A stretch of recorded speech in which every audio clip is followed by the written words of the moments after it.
Dibangunkan oleh firman-Nya. Dari manakah sebenarnya kita ini berasal? Dari mana manusia bisa ada?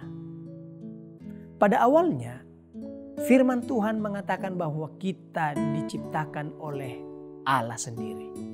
Kitab Kejadian pasal 1 ayat yang ke-26 mengatakan, berfirmanlah Allah, baiklah kita menjadikan manusia menurut gambar dan rupa kita, supaya mereka berkuasa atas burung-burung di udara, binatang di air, dan lalu kemudian Allah melakukannya. Ini memberikan kepada kita pesan bahwa sebenarnya Allah secara inisiatif, bukan atas komando dari siapapun, Dia membuat manusia. Dan kata itu mengatakan baiklah kita, memberikan pesan bahwa ada kesepakatan dari oknum ilahi.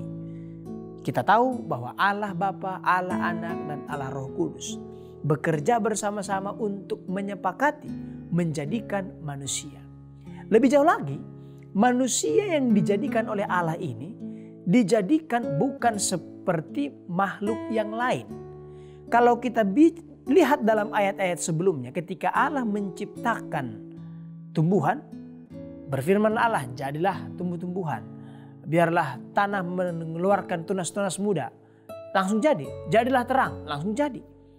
Tapi ketika Allah akan menjadikan manusia, kita lihat ada musyawarah.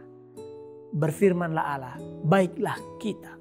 Mengekspresikan bahwa ada suatu pertimbangan yang lebih dalam untuk melakukan ini.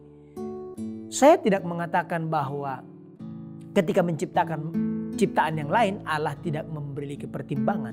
Tetapi kita diberikan secara khusus pesan bahwa ada ruang untuk berdiskusi, menyepakati bahwa pentingnya untuk menjadikan manusia. Apa alasan dan untuk apa adalah dalam ruang diskusi ilahi ketika itu.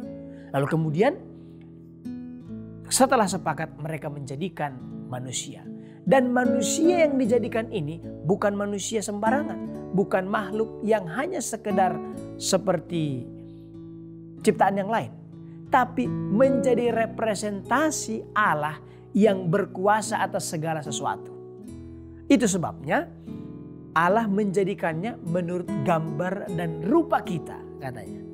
Diciptakan menurut gambar dan rupa kita bukan hanya sekedar tampak penglihatannya saja. Tapi menurut gambar dan rupa itu merepresentasikan bahwa ini makhluk yang kudus, makhluk yang memiliki kasih, yang memiliki hikmat dan pengertian seperti apa yang diharapkan oleh Allah. Jadi manusia yang diciptakan ini bukan hanya sekedar makhluk yang hidup untuk hidup saja. Itu sebabnya supaya mereka berkuasa atas burung di udara, binatang di air, dan semua makhluk yang hidup. Untuk mengusahakan tanah. Memberikan pesan bahwa manusia dirancang oleh Allah untuk menjadi representasi Allah di muka bumi ini. Untuk mengatur sedemikian rupa semua yang ada di alam semesta ini. Yang ada di muka bumi ini. Yang ada yang kita saksikan. Yang ada di sekitar kita. Maka kita memiliki tanggung jawab untuk menjaga alam yang kita tinggali. Memelihara binatang dan hewan-hewan. Memelihara semua ekosistem yang ada.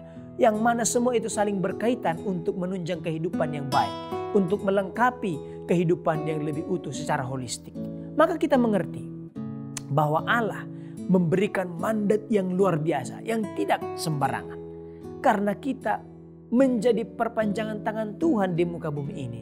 Untuk memelihara apa yang ada di sekitar kita. Sebab jika kita menyalahgunakan kekuasaan itu, kita akan mendatangkan kesulitan. Mungkin bukan saya yang sulit, tapi orang lain selain saya yang sulit. Atau mungkin bukan saya atau orang lain yang sulit, tapi makhluk yang lain yang sulit. Maka akan selalu ada kaitan yang memiliki dampak pengaruh ketika kuasa yang diberikan oleh Allah itu disalah mengerti dan disalahgunakan.